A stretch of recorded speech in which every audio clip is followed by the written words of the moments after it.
જય જિનેન્દ્ર. મંગલાચરણ કરી અને સમય સારનો સ્વાધ્યાય શરૂ કરીએ છીએ.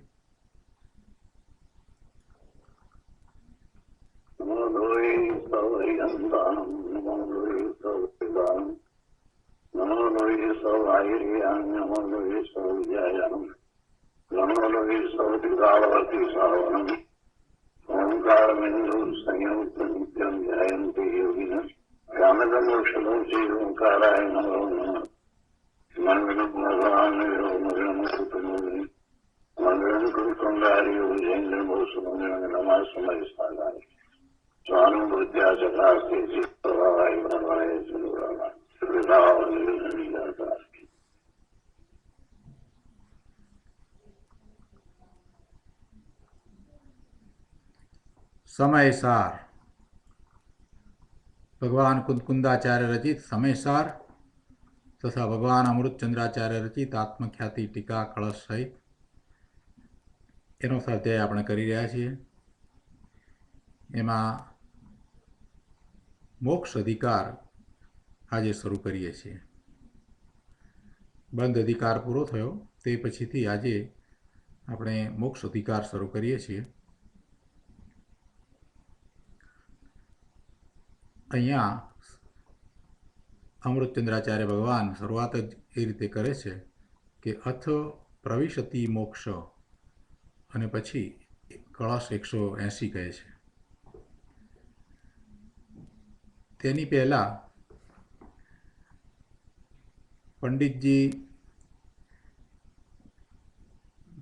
એક કાવ્ય કહે છે કે કર્મબંધ સૌ કાપીને પહોંચ્યા મોક્ષ સુથાન, નમો સિદ્ધ પરમાત્મા કરું ધ્યાન અમલાન.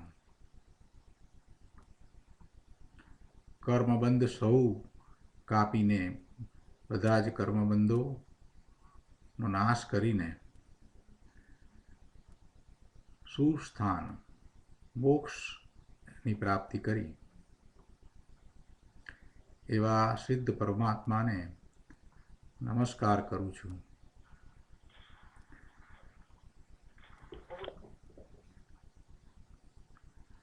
સર્વ મલિનતા રહિત ધ્યાન એ દ્વારા એવા સિદ્ધ પદની પ્રાપ્તિ. અહીંયા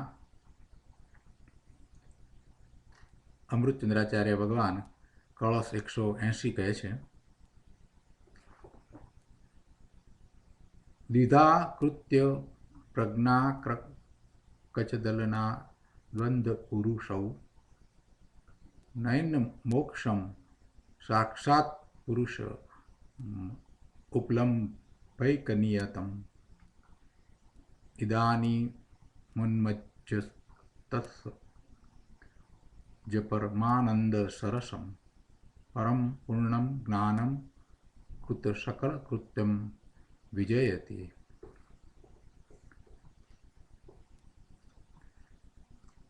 શ્લોકના અર્થમાં કહે છે કે ઇદાનીમ એટલે હવે, બંધ પદાર્થ પછી,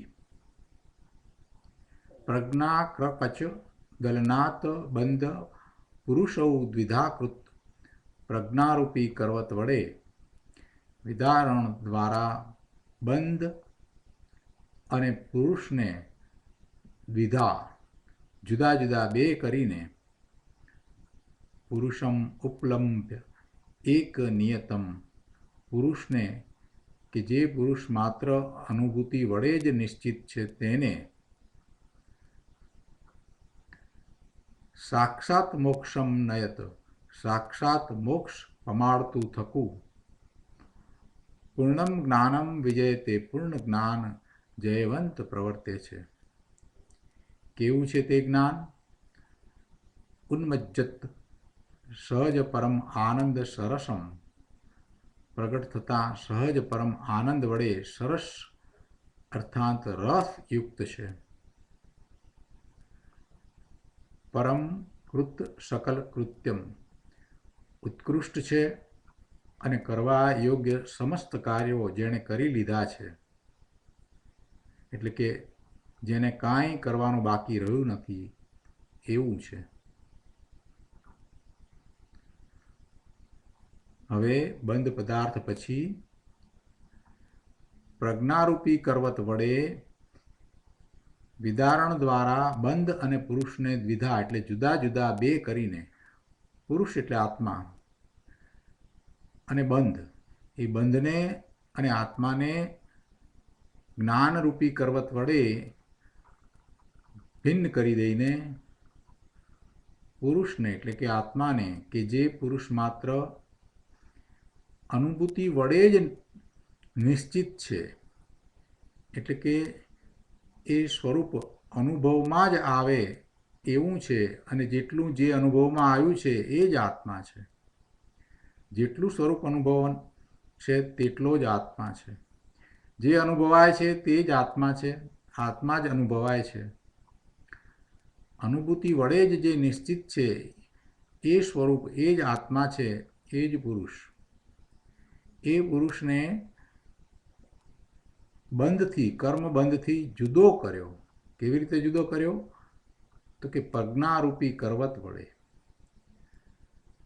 પ્રજ્ઞા એટલે જ્ઞાન વડે આ કર્મબંધ અને આ ભગવાન આત્મા જે અનુભૂતિનો વિષય છે તે ભગવાન આત્મા જે અનુભૂતિ વડે જ નિશ્ચિત છે તેને.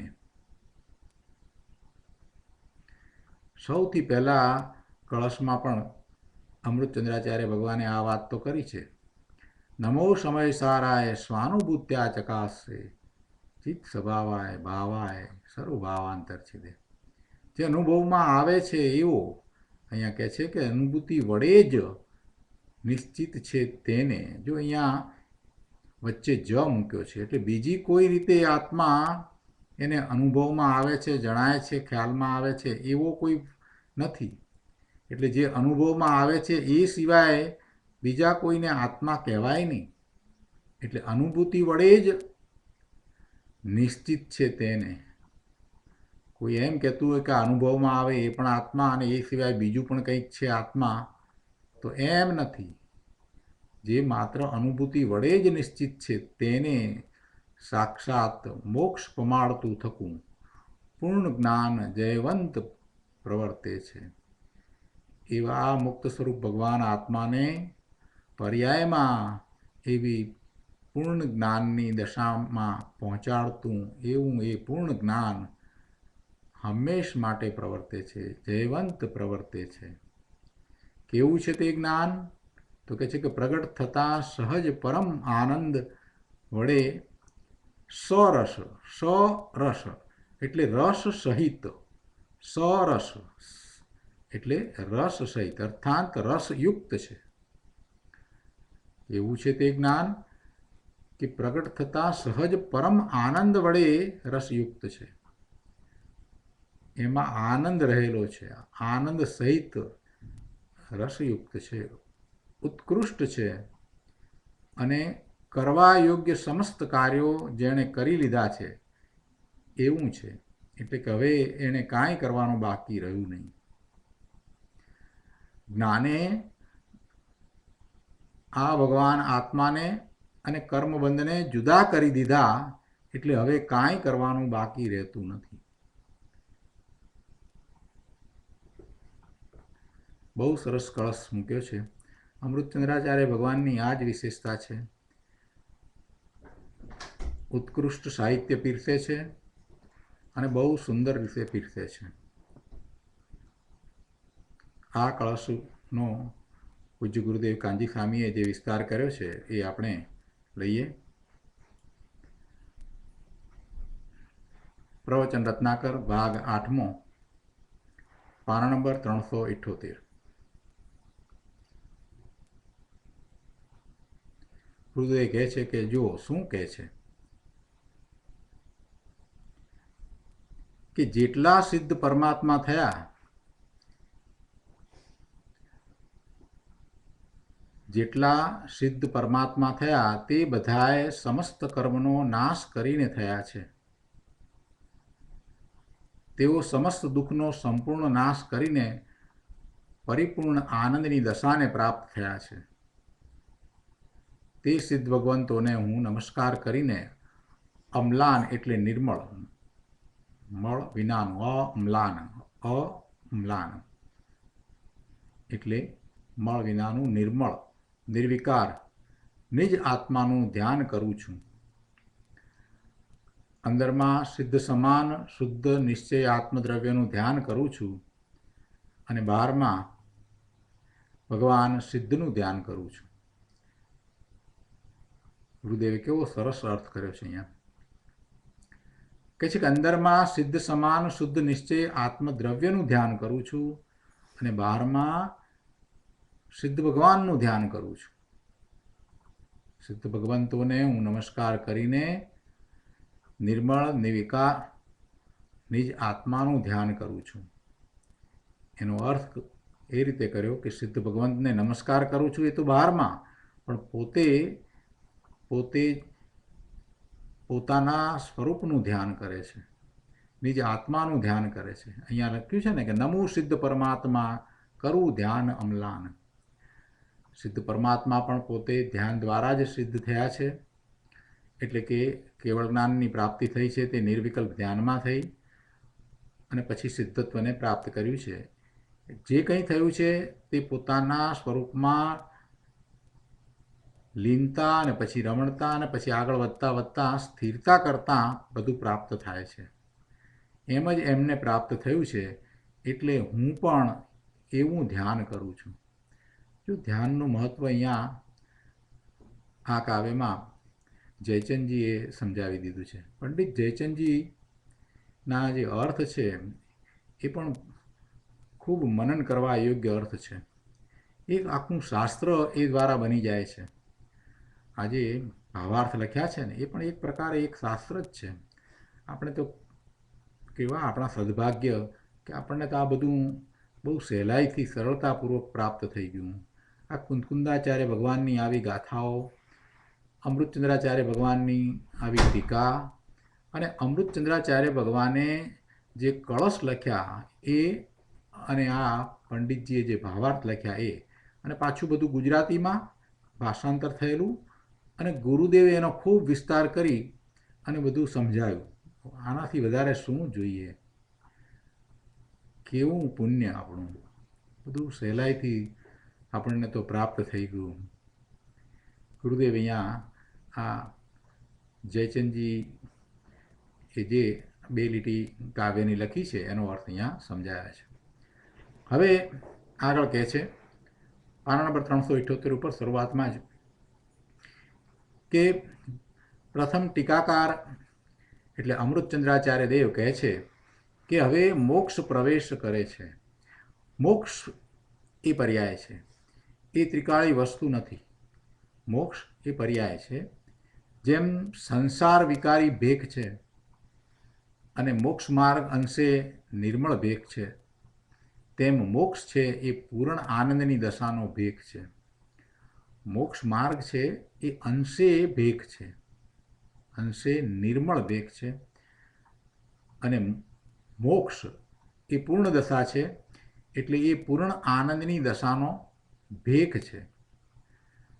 એ વેશ છે, એ પણ વેશ છે, ભેખ છે. જેટલી કોઈ નવી નવી અવસ્થાઓ થાય છે તે બધા ભેખ એટલે સ્વાંગ છે. મોક્ષ એક સ્વાંગ છે અને કાયમ રહેનારું તત્વ તો ત્રિકાળી એક ધ્રુવ ચિન્હ માત્ર સ્વરૂપ પ્રભુ આત્મા છે. પણ મોક્ષ એવો સ્વાંગ છે કે એક વખત એ સ્વાંગ લીધા પછીથી એ ફરીથી બીજા સ્વાંગમાં જતો નથી. આ એવો સ્વાંગ છે. બીજા બધા સ્વાંગ તો બદલાઈ જાય છે, ચાલ્યા જાય છે, પણ આ મોક્ષનો સ્વાંગ પછી જતો નથી. એ પંચમ ગતિ એક વખત પ્રાપ્ત થયા પછીથી જીવને બીજો વેશ લેવાની, બીજી ગતિ કરવાની જરૂર રહેતી નથી. એ સ્વાંગ પછી એ શાશ્વત થઈ જાય છે, એ દશા પછી કાયમ માટે રહી જાય છે. એવો એ મોક્ષનો સ્વાંગ છે. પર્યાય છે એટલે ગુરુદેવે આ રીતે સમજાવ્યું છે. પણ આપણે જાણીએ છીએ કે એક વખત મોક્ષ થયા પછીથી જીવ ફરીને પાછો સંસારમાં આવતો નથી. આગળ કહે છે કે જેમ નૃત્યના અખાડામાં નાટકમાં સ્વાંગ એટલે નાટક કરનારો જે વેશ ભજવનારો છે એ વેશ લઈને પ્રવેશ કરે છે, તેમ અહીં મોક્ષ તત્વનો સ્વાંગ પ્રવેશ કરે છે. આ બધા સ્વાંગ કોના છે? આ સ્વાંગ તો બધા આત્માના છે. આત્મા એવા સ્વાંગે દેખાય છે, આત્મા એવા સ્વાંગે દેખાય છે. એટલે કહે છે કે અહીં મોક્ષ તત્વનો સ્વાંગ પ્રવેશ કરે છે. નાટકમાં જુદા જુદા વેશ આવે ને, એટલે અહીંયા એવો આ વેશ આવ્યો છે. આ છેલ્લો વેશ છે પ્રભુ. આ વેશ ભજવાઈને પછી પાછો એ ફરતો નથી. આ વેશ ભજવાઈ ગયા પછીથી એ જ વેશમાં જીવ અનંતકાળ સુધી સુખ શાંતિ આનંદમાં બિરાજે છે. એવો આ અભૂતપૂર્વ વેશ છે, એવો આ અભૂતપૂર્વ સ્વાંગ છે.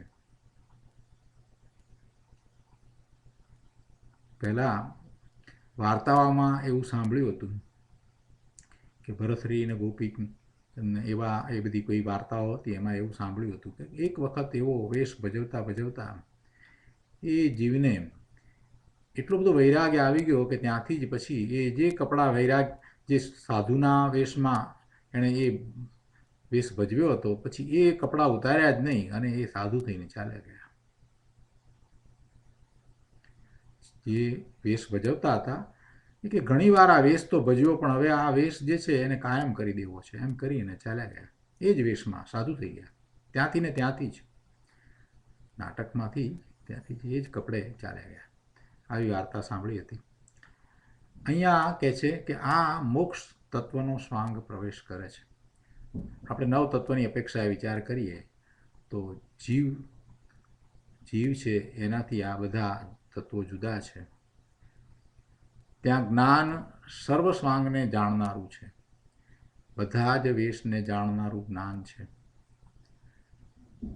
શું કહ્યું કે શુદ્ધ ચિદાનંદ સ્વરૂપ પ્રભુ આત્માનું જ્ઞાન એ આશ્રવને, પુણ્ય પાપને, બંધને, સંવરને, નિજરાને, મોક્ષને એ બધાને, બધા સ્વાંગને જાણે છે, બધી પર્યાયને જાણે છે. અને પછી આગળ 320 ગાથામાં એ આવશે કે જ્ઞાન આ બધા સ્વાંગને જાણે છે. તેથી અધિકારના આદિમાં આચાર્ય દેવ સમ્યક જ્ઞાનના મહિમારૂપ મંગળ કરે છે. અને એમાં આ કળશ 180 અમૃતચંદ્રાચાર્ય ભગવાને કહ્યો છે. ગુરુદેવ એનો વિસ્તાર કરતા કહે છે કે જુઓ શું કહે છે કે હવે એટલે કે બંધ પદાર્થ પછી પ્રજ્ઞારૂપી કરવત વડે એટલે અંત સન્મુખ વળેલી વર્તમાન જ્ઞાન દશારૂપી કરવત વડે. જો જ્ઞાન કાંઈ બહારથી આવતું નથી, કોઈ પુસ્તક વાંચવાથી માહિતી પ્રાપ્ત થઈ એને જ્ઞાન કહ્યું નથી, શાસ્ત્રનો અભ્યાસ કરવાથી, દ્રવ્યશ્રુતનો અભ્યાસ કરવાથી જે પ્રાપ્ત થયું છે એને જ્ઞાન નથી કહ્યું. પરંતુ એવા દ્રવ્યશ્રુતને સાંભળી સમજી એના ઉપર મનન મંથન ચિંતન કરી એને આત્મસાત કરી અને જેવું દ્રવ્યશ્રુત છે એવું ભાવશ્રુત જે પ્રગટ થાય છે અને એમ થતાં એ પોતે પોતાના સ્વરૂપનું લક્ષ્ય કરી અને સ્વરૂપને જાણે છે. અને જે જ્ઞાન છે એ આત્માનું જ્ઞાન, એટલે ધ્રુવ તરફ ઢળતા જે જ્ઞાન થયું છે તે જ્ઞાન એટલે કહે છે કે અંત સન્મુખ વળેલી વર્તમાન જ્ઞાન દશારૂપી કરવત વડે વિદારણ દ્વારા પુરુષ કહેતા આત્મા અને રાગને, બંધને છેદી જુદા પાડવામાં આવે છે. જેમ લાકડાને કરવત વડે કાપતા બે ટુકડા થઈ જાય છે, તેમ આ પ્રજ્ઞારૂપી કરવત વડે છેદતા આત્મા અને રાગ જુદા પડી જાય છે. જો બંધને સ્થાને અહીંયા ગુરુદેવે રાગ લીધું છે, કેમ કે રાગ એ જ બંધનું કારણ છે, એટલે ગુરુદેવે રાગ લીધું છે કે પછી એને રાગ જુદો નથી, રાગ એ પછી એને રહેતો નથી, એ જુદો પડી જાય છે ત્યાર પછીથી રાગ એને રહેતો જ નથી. રાગ નથી રહેતો તો પછી કર્મ બંધ પડતો જ નથી. એટલે એ અપેક્ષાથી અહીંયા ગુરુદેવે અહીંયા એમ લીધું છે કે પ્રજ્ઞારૂપી કરવત વડે છેદતા આત્મા અને રાગ જુદા પડી જાય છે. બંધ એટલે રાગ અર્થાંત વ્યવહાર ભાવ, અને આત્મા નિશ્ચય શુદ્ધ વસ્તુ, બંને પ્રજ્ઞા કરવતથી છેદાતા ભિન્ન પડી જાય છે. બંધ અને આત્મા બે ભિન્ન ચીજ છે. બંધ અને આત્મા એ બે જુદી વસ્તુ છે. ભગવાન આત્મા ચેતન છે અને આ બંધ છે એ તો જળ છે. રાગને કારણે જે બંધ પડે છે એ બંધ કાંઈ જાણતો પણ નથી કે એ કેવી રીતે પડે છે અને કોને પડે છે. કર્મના બંધ ક્યાં જાણે છે કે એ કોની સમીપમાં પડ્યા છે, એને ક્યાં જ્ઞાન છે. આ ભગવાન આત્મા એનું જ્ઞાન કરે છે. કે છે કે બંધ અને આત્મા બે ભિન્ન ચીજ છે. એને પોતાના જ્ઞાનમાં ભિન્ન જાણવા એનું નામ ધર્મ, એનું નામ મોક્ષનો માર્ગ. પોતે ભગવાન આત્મા આ બંધથી, આ રાગથી જુદો છે એમ બરાબર પ્રત્યક્ષ જાણવું, એવી શ્રદ્ધા બરાબર સમ્યક થવી, એનું નામ ધર્મ. આગળ કહે છે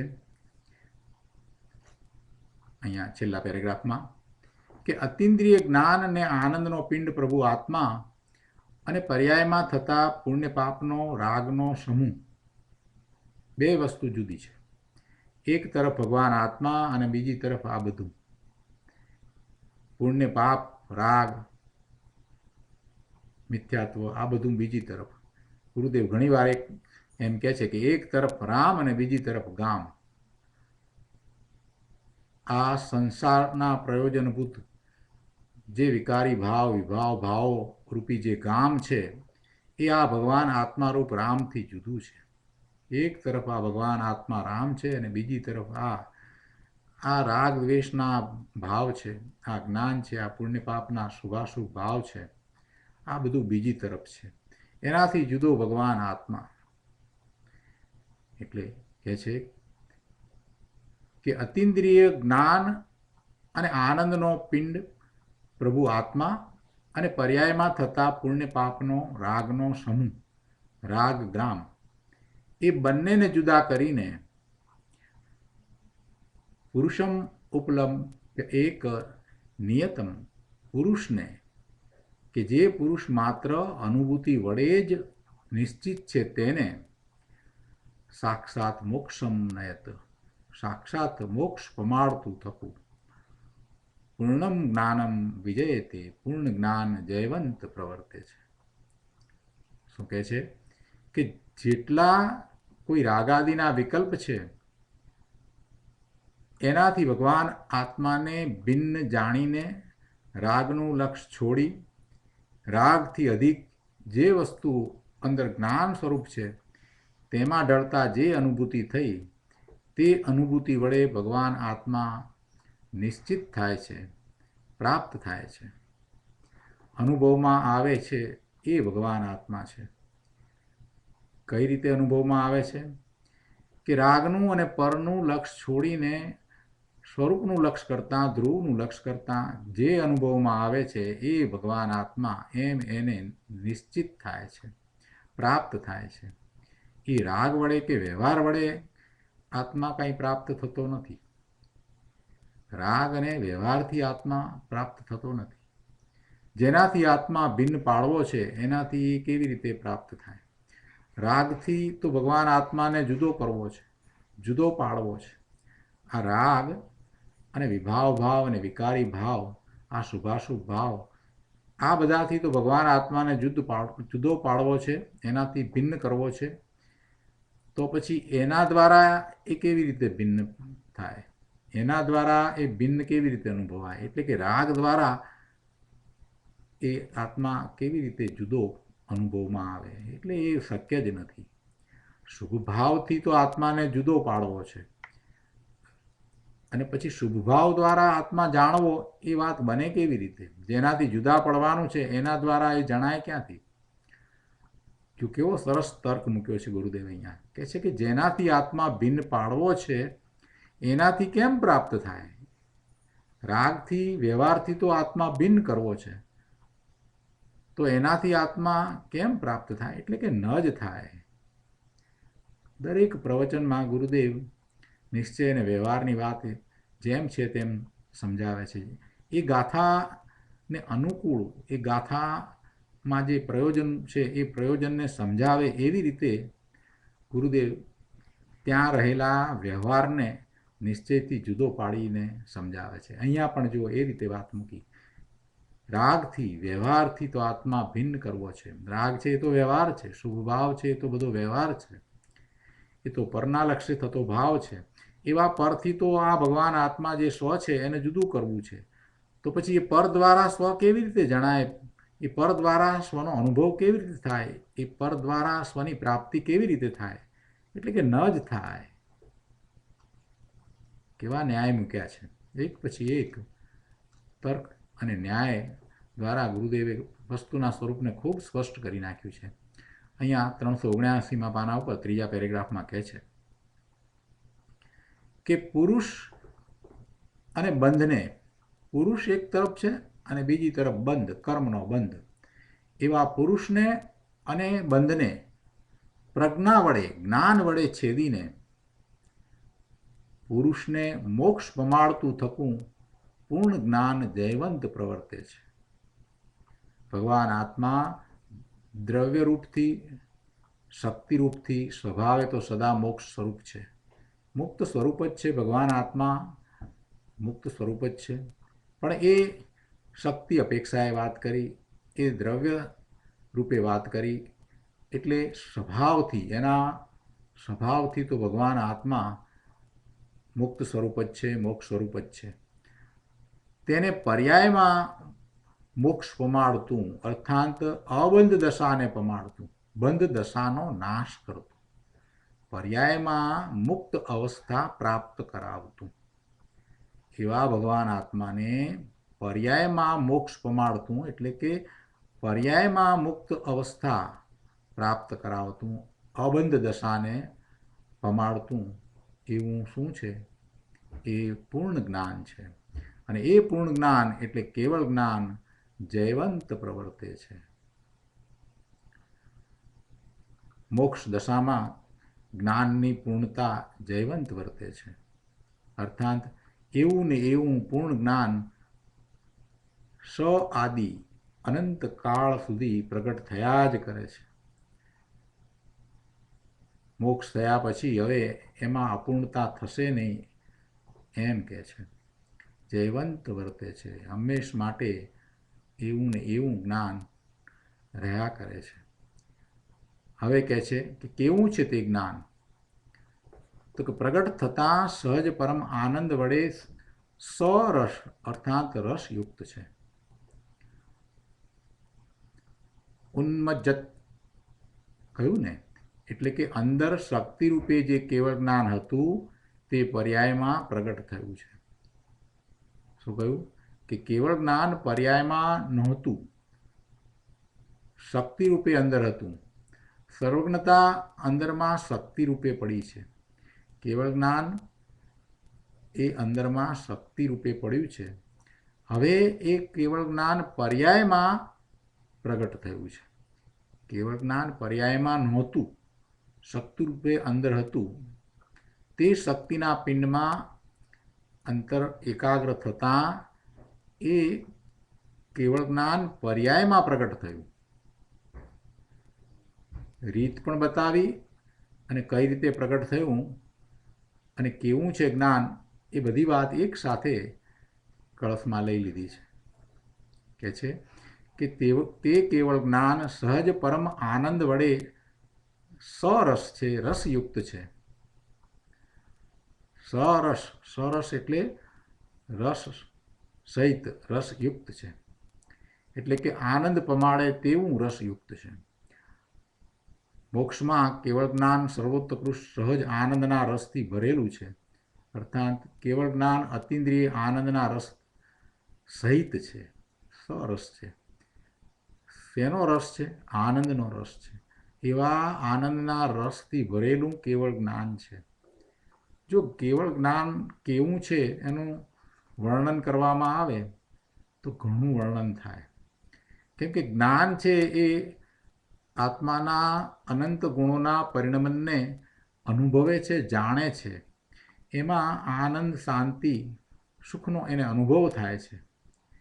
કેવળ જ્ઞાન એટલે કંઈ જ્ઞાન નથી માહિતી રૂપે, એ માહિતીરૂપ જ્ઞાન નથી કે પછી એ પરલક્ષી જ્ઞાન નથી, એને કેવળ જ્ઞાન નથી કહ્યું.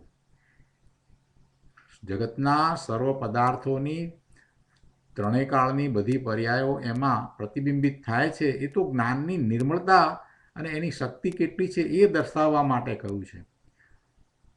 પરંતુ જેને એવું કેવળ જ્ઞાન થાય છે એને તો આનંદ હોય છે. કેમ કે કેવળ જ્ઞાનમાં પોતાના સ્વરૂપનો અનુભવ એને પૂર્ણપણે થાય છે. પોતાનું જેવું અનંત ગુણોનું પરિણમન છે એ પૂર્ણપણે પરિણમન અનુભવાય છે. એટલે આનંદ, સુખ, શાંતિ બધાનો અનુભવ પૂર્ણપણે થાય છે, અતિન્દ્રિયપણે થાય છે. એવું એ જ્ઞાન છે, એનો અનુભવ કરવાવાળું જ્ઞાન છે. કેવળ જ્ઞાન ને સર્વજ્ઞતા તરીકે આપણે જે વાત કરીએ છીએ કે કેવળી ભગવાન, તીર્થંકર ભગવાન, અરિહંત ભગવાન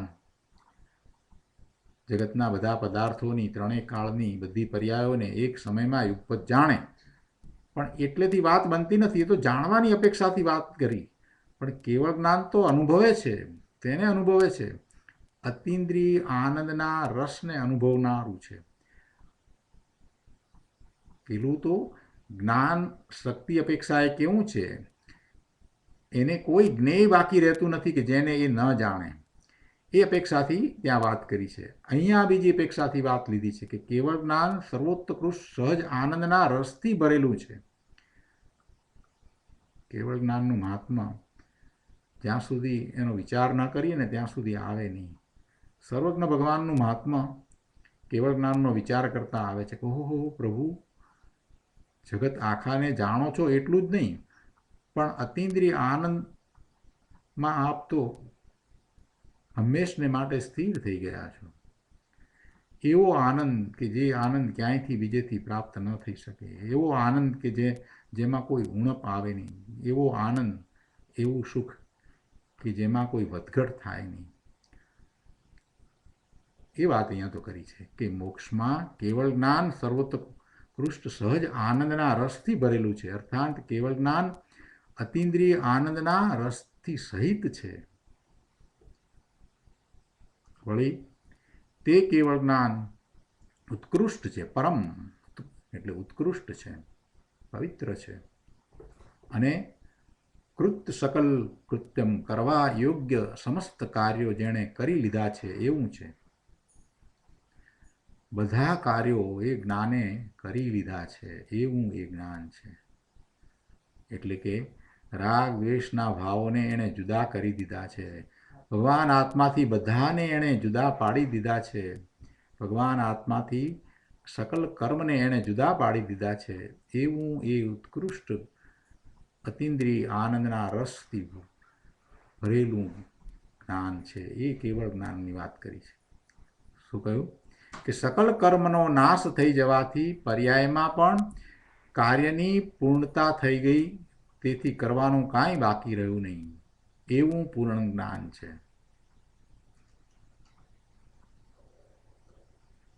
આગળ કળશ 180 ભાવાર્થ ઉપરનું પ્રવચનમાંથી આપણે કેટલાક અંશ લઈએ. પાના નંબર 380. અહીંયા ભાવાર્થ ઉપરનું પ્રવચન એમાં કહે છે કે જ્ઞાન કહેતા અંદર વળેલું જ્ઞાન બંધ અને પુરુષને એટલે આત્માને જુદા કરી દે છે. શું કીધું?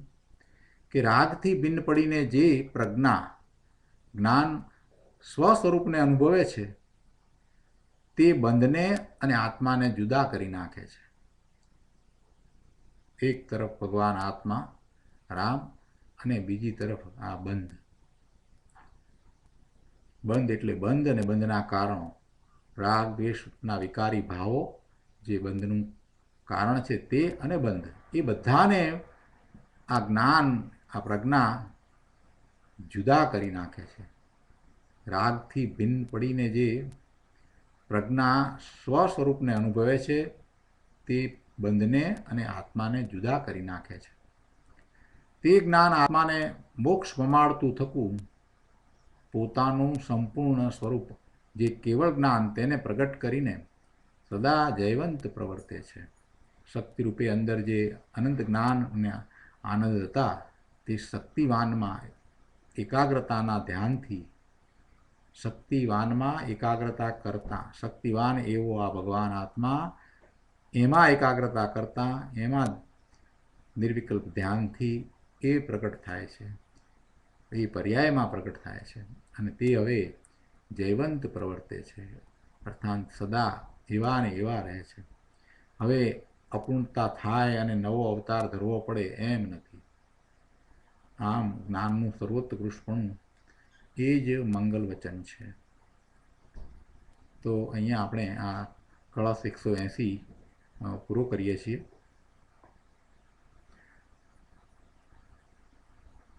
હવે મોક્ષની પ્રાપ્તિ કઈ રીતે થાય છે તે કહે છે.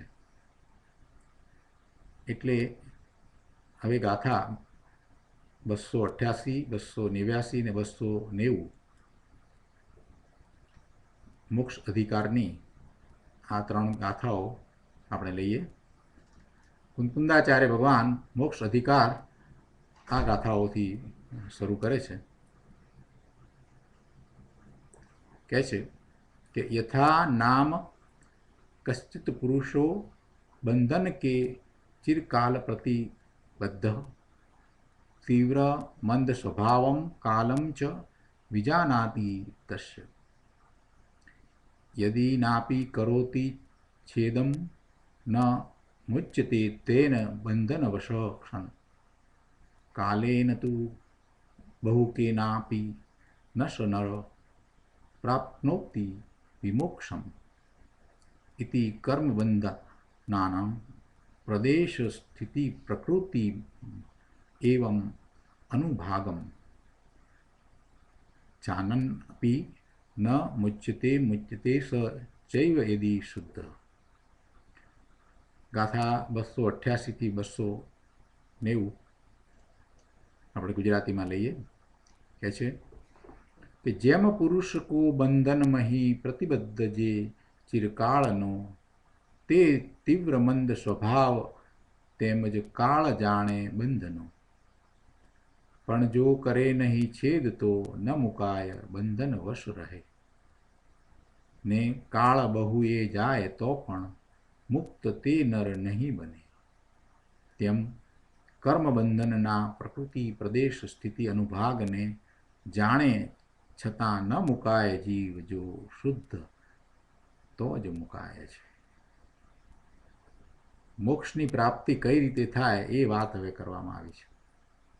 એમાં પહેલાં તો જે જીવ બંધનો છેદ કરતો નથી, બંધને છેદતો નથી, માત્ર બંધના સ્વરૂપને જાણે અને એવા જાણવાથી જે સંતોષ પામી ગયો છે તો એનો મોક્ષ થતો નથી. બંધનું સ્વરૂપ કેવું છે ને કઈ રીતે બંધ થાય છે એટલું જાણ્યું એટલે એને કાંઈ બંધ જતો રહેશે એમ નથી. આ વાત હવે આ ગાથામાં કરવામાં આવી છે અને એ આપણે લઈએ.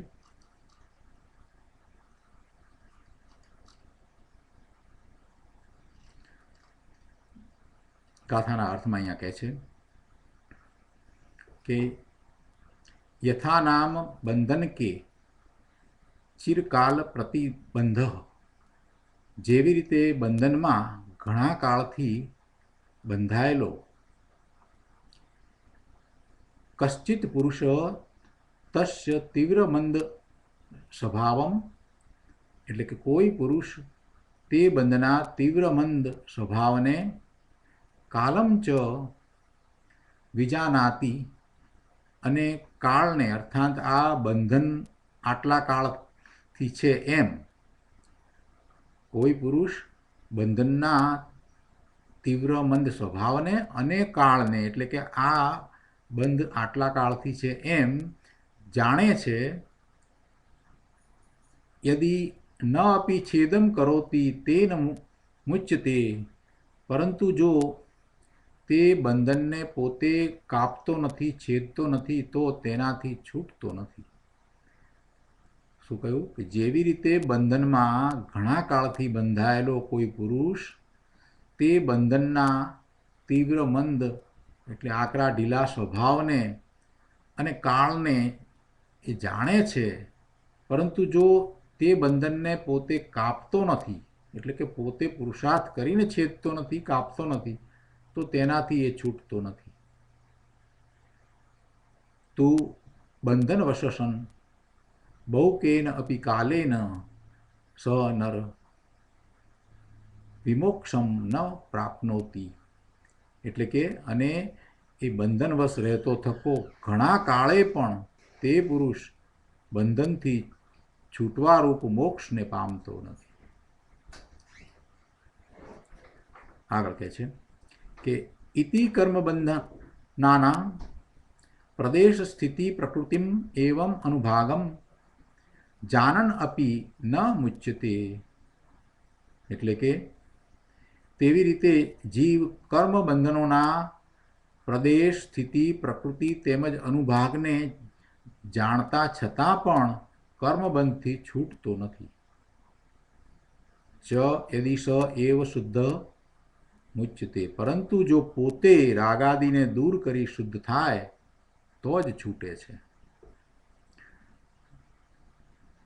કર્મબંધ કયા પ્રકારે છે અને એના પ્રદેશ અને પ્રકૃતિ બંધને અને સ્થિતિ બંધને એ બધાને બરાબર જાણે છતાં પણ એ કાંઈ એ બંધથી છૂટતો નથી. કર્મગ્રંથનો ઘણો અભ્યાસ કરે, ગોમટ સારનો જે કર્મકાંડ વિકાર છે એનો ખૂબ અભ્યાસ કરે. એક પ્રકૃતિ આ રીતે કામ કરે છે ને બીજી આ રીતે કરે છે ને આ વખતે આમ હોય છે ને આ વખતે આટલા કર્મનો બંધ પડે ને આ ગુણસ્થાને આમ થાય ને આમ થાય, આખું જીવન એમાં પૂરું કરે. બધી જ સમજ હોય કર્મબંધ કઈ રીતે પડે છે, કયા ભાવ કેવા ભાવથી કેવા પ્રકારે કર્મબંધ પડે છે, કઈ રીતે નિર્જરા થાય છે, કયા ભાવે કઈ રીતે વર્તે છે, ત્યારે કયા પ્રકારના બંધનમાં કેટલો સ્થિતિબંધ, અનુભાગબંધ, પ્રદેશબંધ છે. આ બધું બરાબર 148 પ્રકૃતિઓનો ખૂબ બધો અભ્યાસ બરાબર સારી રીતે કર્યો હોય, બધું જાણતો હોય, તો પણ એ કંઈ મોક્ષને પ્રાપ્ત કરતો નથી, મુક્તિને પ્રાપ્ત કરતો નથી. જાણવાથી કાંઈ મુક્તિ મળતી નથી એમ અહીંયા કહેવું છે. પોતે એને કાપવાનો, એને છેદવાનો, એટલે કર્મબંધને છેદવાનો, કાપવાનો સ્વયં પુરુષાર્થ નથી કરતો ત્યાં સુધી એનાથી એ છૂટતો નથી. એટલે પોતે જ એવો પુરુષાર્થ કરવો પડે છે. જાણવાથી કાંઈ એ થઈ જાય છે એમ નથી. આ વાત ટીકામાં સમજાવી છે. કહે છે અમૃતચંદ્રાચાર્ય ભગવાન ટીકામાં કહે છે કે આત્મા અને બંધનું દ્વિધાકરણ, અર્થાત આત્મા અને બંધને જુદા જુદા કરવા. દ્વિધાકરણ એટલે બે જુદા પાડવા, બે ને જુદા કરવા. બે શું? એક આત્મા અને બીજો બંધ. એટલે આત્મા અને બંધનું દ્વિધાકરણ, એને બેને જુદા જુદા કરવા, એનું નામ મોક્ષ છે. જુદા કરવા એટલે ભગવાન આત્મા ત્રિકાળ એ શુદ્ધ જ છે, પરંતુ વર્તમાન પર્યાયમાં એને કર્મની ઉપાધિ છે. એ કર્મની ઉપાધિ જે છે એને આત્માથી જુદી પાડવી, એટલે આત્મા અને બંધને જુદા કરવા, એનું નામ મોક્ષ છે.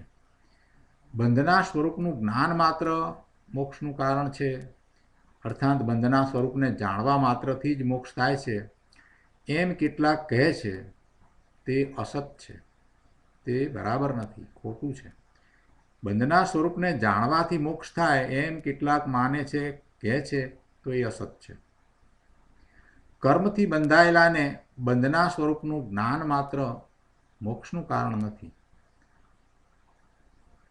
સંસારી અવસ્થામાં છે, અનેક કર્મની પ્રકૃતિઓથી બંધાયેલો એવો એ જીવ એ માત્ર એનું જ્ઞાન કરે કર્મનું બંધનું, તો એનાથી એને મોક્ષની પ્રાપ્તિ થતી નથી એમ કહેવું છે. કર્મથી બંધાયેલાને બંધના સ્વરૂપનું જ્ઞાન થાય તો એને એ કાંઈ મોક્ષનું કારણ બનતું નથી. કેમ કે જેમ બેડી આદિથી બંધાયેલાને બંધના સ્વરૂપનું જ્ઞાન માત્ર બંધથી છૂટવાનું કારણ નથી. કોઈ માણસને લોઢાની સાંકળથી બાંધવામાં આવ્યો, બેડીથી બાંધવામાં આવ્યો હોય અને એ બંધન કેવું છે ને કેવા પ્રકારનું છે એ બધું જાણવામાં આવે એટલે કાંઈ એ છૂટી જાય છે, એ છૂટવા માટેનું કારણ થાય છે એમ નથી. તેવી રીતે કર્મથી બંધાયેલાને કર્મબંધના સ્વરૂપનું જ્ઞાન માત્ર કર્મબંધથી છૂટવાનું કારણ નથી. આથી એટલે કે આ કથનથી જેઓ કર્મબંધના પ્રપંચની વિસ્તારની રચનાના જ્ઞાન માત્રથી સંતુષ્ટ છે તેમને ઉત્થાપવામાં આવે છે. જેમને એ સંતોષ છે કે અમે આ કર્મબંધને બરાબર જાણીએ છીએ, કયા પ્રકારે કર્મબંધ છે એને અમે જાણીએ છીએ અને એવું અમને જ્ઞાન છે, તો એથી અમને મોક્ષ થાય છે, તો એ વાત ખોટી છે. એટલે એ કહે છે કે જેઓ આ કર્મબંધના વિસ્તારની, પ્રપંચ એટલે વિસ્તાર કહે, એની રચનાના જ્ઞાન માત્રથી સંતોષાઈ ગયા છે. આ કર્મબંધ છે એના વિસ્તારની એ રચના, એના જ્ઞાનથી જેમને સંતોષ છે કે અમે જાણીએ છીએ બધું, તો તેમને ઉત્થાપવામાં આવે છે. એટલે કે એમની વાત બરાબર નથી, એ વાતનો અહીંયા સ્વીકાર કરવામાં આવતો નથી, એનો અસ્વીકાર કરવામાં આવે છે કે માત્ર કર્મબંધના જ્ઞાનથી મોક્ષ થાય છે એ વાતનો અહીંયા અસ્વીકાર કરવામાં આવ્યો છે. ભાવાર્થમાં કહે છે, બંધનું સ્વરૂપ જાણવાથી જ મોક્ષ છે એમ કોઈ અન્યમતી માને છે, તેમની એ માન્યતાનું આ કથનથી નિરાકરણ જાણવું. જાણવા માત્રથી જ બંધ નથી કપાતો, બંધ તો કાપવાથી જ કપાય છે. બંધ તો કાપવાથી જ કપાય છે. ગુરુદેવે આ 3 ગાથાઓ પર આપેલ પ્રવચનના અંશ આપણે લઈએ. પ્રવચન રત્નાકરમાંથી પાના નંબર 380 ઉપર અહીંયા ગુરુદેવ કહે છે, ગાથા 288, 289, 290 ટીકા ઉપરનું પ્રવચન. એમાં કહે છે કે આત્મા અને બંધનું દ્વિધાકરણ તે મોક્ષ છે. આત્મા અને બંધ એનું દ્વિધાકરણ તે મોક્ષ છે. આત્મા અને બંધને જુદા જુદા કરવા એનું નામ મોક્ષ છે. આત્મા અને બંધ જુદા છે એવું જાણવું એનું નામ મોક્ષ નથી, પણ જુદા કરવા, જો અહીંયા કરવા શબ્દ મૂક્યો છે, માત્ર એટલું જાણવામાં આવે આ આત્માને આ પ્રકારે બંધ છે, આત્માથી બંધ જુદો છે એટલું જાણવાથી કાંઈ મોક્ષ થાય છે એમ નથી. પણ એમાં એને જુદા કરવા એટલે પોતે આત્માને પોતાના સ્વરૂપે એટલે બંધ રહિત અનુભવવો, એમાં પુરુષાર્થ સમાયેલો છે, એ કરવાનું છે. પહેલાં બંધ રહિત પોતાના આત્માને એટલે કે જગતના બધા જ પદાર્થોથી, જગત પ્રત્યેના બધા જ ભાવોથી, પરના લક્ષી થતા બધા ભાવોથી, વિકલ્પોથી જુદો ભગવાન આત્માને જેવો છે તેવો અનુભવવો, એ સમ્યક દર્શન, ત્યાંથી ધર્મની શરૂઆત થાય છે અને એ મુક્તિનો અંશ છે. અને જ્યારે એમ પૂર્ણપણે એ અનુભવે છે અને એવા અનુભવમાં જ એ સ્થિર થઈ જાય છે ત્યારે મોક્ષ છે. એટલે કે છે કે આત્મા અને બંધને જુદા જુદા કરવા એનું નામ મોક્ષ છે. મોક્ષ શબ્દ છે ને એમાં મુકાવવું એમ અપેક્ષા છે. જો સરસ વાત ગુરુદેવે અહીંયા મૂકી છે કે એ મોક્ષ શબ્દની અંદર મુકાવવું એમ અપેક્ષા છે. મુકાવવું એટલે શેનાથી મુકાવવું? મુકાવવું કહો કે છૂટવું કહો. મુકાવવું શેનાથી મુકાવવું, શેનાથી છૂટવું? બંધથી. બંધથી મુકાવવું એનું નામ મોક્ષ છે. બંધથી છૂટવું એનું નામ મોક્ષ છે. બંધથી મુકાવવું અને સ્વરૂપમાં રહેવું એનું નામ મોક્ષ છે. જો માત્ર બંધથી મુકાવવું એને મોક્ષ નથી કહ્યું. પોતે પોતાના સ્વરૂપમાં સ્થિર થવું એને મોક્ષ કહ્યું છે. એટલે નાસ્તિથી અને અસ્થિથી બંને રીતે વાત એક સાથે અહીંયા ગુરુદેવે લીધી છે કે બંધથી મુકાવવું અને સ્વરૂપમાં રહેવું એનું નામ મોક્ષ. પરભાવથી મુકાવવું એમ અર્થ લઈને અહીં દ્વિધાકરણ કહ્યું છે. આ માથે સિદ્ધશિલા ઉપર લટકવું એ કાંઈ મોક્ષ નથી. સિદ્ધશિલા ઉપર આત્મા પહોંચી જાય છે, ત્યાં રહે છે, એટલે એમ કાંઈ મોક્ષ નથી. મોક્ષનો અર્થ તો શું છે કે મોક્ષ એટલે જ્ઞાન આનંદ સ્વરૂપી ભગવાન આત્મા, નિજ શુદ્ધ સ્વરૂપ, નિજ આનંદ સ્વરૂપ એવા ભગવાન આત્મામાં સ્થિરતા થવી અને આ દુઃખની દશા, બંધની દશા જે પર વસ્તુ છે એનાથી ભિન્ન પડવું, હંમેશને માટે ભિન્ન પડવું. શું કહે છે કે મોક્ષ એટલે જ્ઞાન આનંદ સ્વરૂપી ભગવાન આત્મા, બંધની દુઃખની દશા જે પરવસ્તુ છે એનાથી ભિન્ન પડીને એક આનંદ રસકંદ પ્રભુ આત્મામાં રહેવું, તે મોક્ષ છે. પર્યાયમાં પરમ આનંદનો લાભ થાય એનું નામ મોક્ષ છે. પર્યાયમાં પરમ આનંદનો, સુખનો, શાંતિનો લાભ થાય, હંમેશ માટે શાશ્વત લાભ રહે, એનું નામ મોક્ષ છે. એમ નિયમસારમાં કહ્યું છે. પૂર્ણ ચૈતન્ય ઘન પ્રભુ આત્માની સમ્યક દર્શનમાં પ્રતીતિ કરી કેવળ જ્ઞાનમાં પૂર્ણ ઉપલબ્ધિ કરવી એનું નામ મોક્ષ છે. પહેલાં તો એવા આત્માનો અનુભવ કરવો, એને સમ્યક દર્શન કહ્યું. આત્માની પ્રતીતિ, પૂર્ણ ચૈતન્ય ઘન પ્રભુ આત્માની પ્રતીતિ એ સમ્યક દર્શનમાં થાય.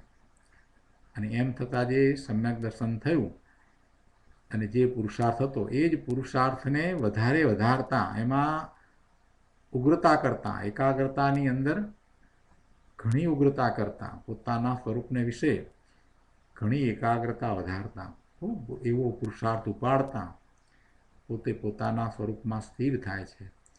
એટલે કે પૂર્ણ દશા પ્રાપ્ત થાય છે. એમ કેવળ જ્ઞાનની ઉપલબ્ધિ થાય છે અને પછી એ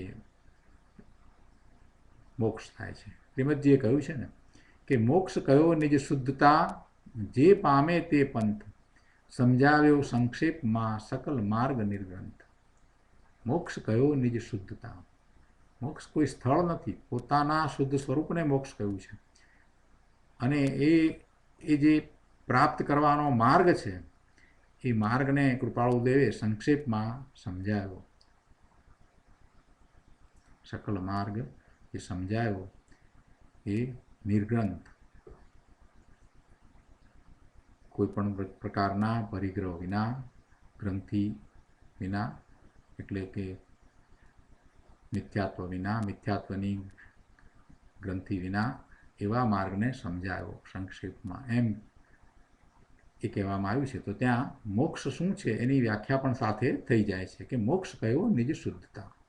નિજ શુદ્ધતા, પોતાની શુદ્ધતા, પોતાના શુદ્ધ સ્વરૂપને જે મોક્ષ કયો છે. પોતાની શુદ્ધ દશાને પર્યાયમાં હંમેશને માટે પ્રગટ કરવી એ જ મુક્તિ છે, એ જ મોક્ષ છે. ગુરુદેવ સમજાવે છે અહીંયા 381માં પાના ઉપર કે બીજી રીતે કહીએ તો ભગવાન આત્મામાં અનાદિથી પર્યાયમાં વિકારનો સંબંધ છે, તે બંધ અને સંસાર છે. પર્યાયમાં વિકારનો સંબંધ એટલે કે એને પર્યાયમાં વિકાર થાય છે, વિભાવ ભાવે પરિણમન થાય છે, એવો જે સંબંધ છે એ બંધ છે. કેમ કે એ જ બંધનું કારણ છે. જે ભાવે એ થાય છે એ ભાવ જ આશ્રવ અને બંધનું કારણ છે. એના વિભાવ ભાવ, શુભ અને અશુભ ભાવ છે એ જ આશ્રવ અને બંધનું કારણ છે. અને એને નિમિત્તે થતો જે કર્મનો બંધ છે એ જ્યારે પછી ઉદયમાં આવે છે ત્યારે એના નિમિત્તે ફરી એનું લક્ષ થવાથી ફરીથી એને રાગ આદિના ભાવ થાય છે અને નવા કર્મ બંધાય છે. એટલે એ ચક્ર ચાલ્યા કરે છે. એટલે પર્યાયમાં વિકારનો સંબંધ જીવને છે. પર્યાયની અંદર એવો જીવને વિકારનો સંબંધ છે. જો એ પર્યાયમાં છે, એના સ્વરૂપમાં એને કોઈ વિકાર સાથે સંબંધ નથી. ભગવાન આત્માનું એવું સ્વરૂપ નથી કે એને વિકાર સાથે કોઈ સંબંધ હોય. વિકાર સાથેનો સંબંધ તો પર્યાયમાં છે. એ તો એક યોગ્યતા છે, એ તત્કાલીન એવી યોગ્યતા છે કે વિકાર ભાવે વિભાવ ભાવે એ પરિણમે છે. અને એનું મૂળ કારણ તો એ છે કે પોતે સ્વને છોડીને સ્વથી ચ્યુત થઈને બહાર આવ્યો છે અને પરનું લક્ષ કરે છે, એટલે એને એવો વિકાર થાય છે, પરના નિમિત્તે વિકાર થાય છે. એટલે એ પર્યાયમાં છે, એટલે પર્યાયમાં એ વિકારનો સંબંધ છે. ભગવાન આત્મા એ જીવ દ્રવ્ય એ તો શુદ્ધ છે, એ દ્રવ્યને કાંઈ એવો વિકાર સાથેનો સંબંધ નથી. અને આ વિકાર સાથેનો સંબંધ એ જ બધો બંધ અને સંસાર છે, એ બધું પર્યાયમાં છે. જ્યારે તે કર્મ વિકારથી મુક્ત પૂર્ણ અબંધ થઈ જાય ત્યારે પૂર્ણ જ્ઞાન અને આનંદની દશા પ્રગટ થાય છે, અને એનું નામ મોક્ષ છે. આવા કર્મ અને વિકારથી પૂર્ણપણે મુક્ત થઈ જાય, પૂર્ણપણે બંધ રહિત થઈ જાય ત્યારે પૂર્ણ જ્ઞાન અને આનંદની દશા પ્રગટ થાય છે, એનું નામ મોક્ષ છે.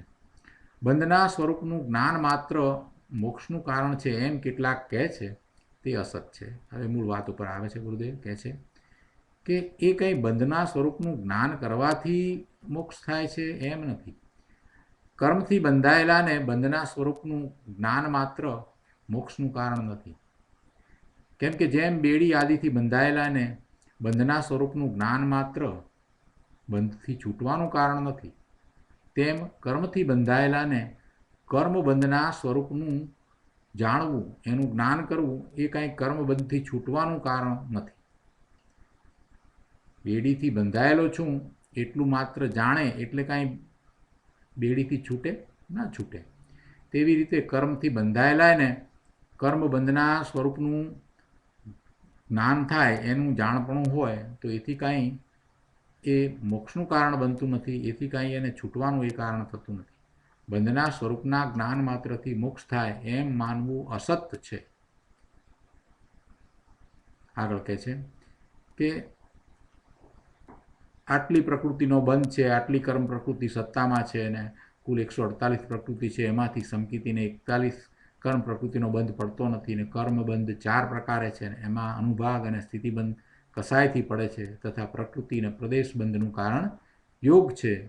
આમ કર્મબંધના વિસ્તારના જ્ઞાન માત્રથી, આ બધી જ્ઞાન માત્ર કહ્યું ને એટલે એ બધું માહિતી છે, એ બધી એવી બધી માહિતી હોય તો એવી માહિતીથી લોકોને સંતોષ થઈ જાય છે કે અમે બધું જાણીએ છીએ.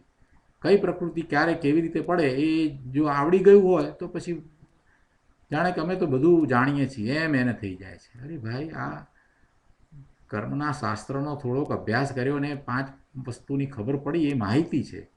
એ માહિતી કંઈ જ્ઞાન નથી. અને એ જ્ઞાનથી તું સંતોષાઈ જાય અને પુરુષાર્થ કરે જ નહીં તો શું થાય? એટલે અહીંયા તો શરૂઆત જ એવી રીતે કરી કે ભાઈ જો તને એનું જ્ઞાન છે અને એનાથી તું સંતોષાઈ ગયો છે તો કાંઈ તારો ઉદ્ધાર થવાનો નથી, એટલે કે તારો મોક્ષ થવાનો નથી, એથી તને કાંઈ ફાયદો નથી.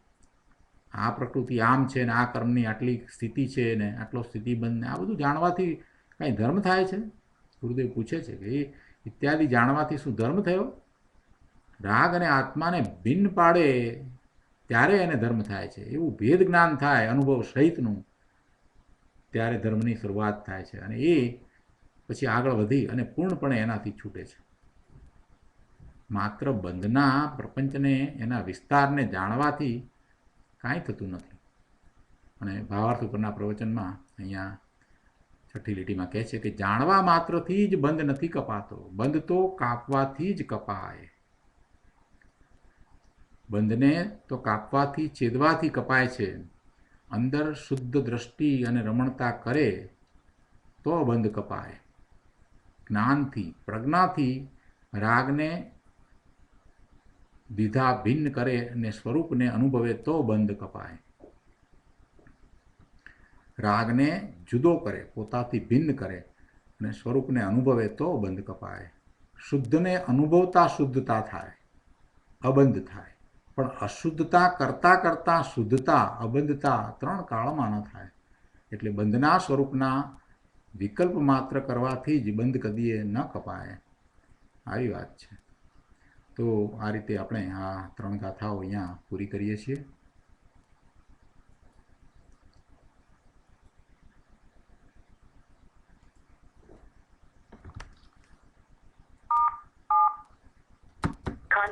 Translation mode is on. જય Everyone Jinendra. can now be heard.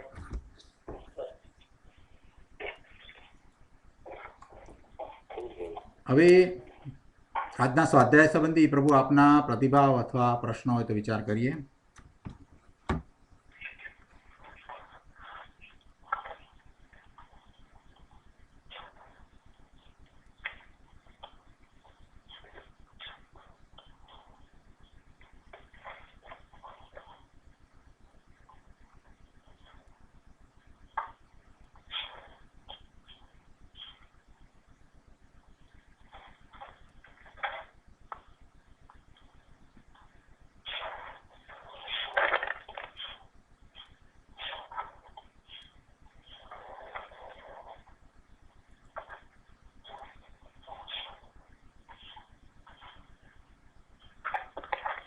પ્રશ્ન અથવા પ્રતિભાવ નથી તો આપણે સુખધામ બોલી અને સ્વાધ્યાય પૂરો કરીએ છીએ.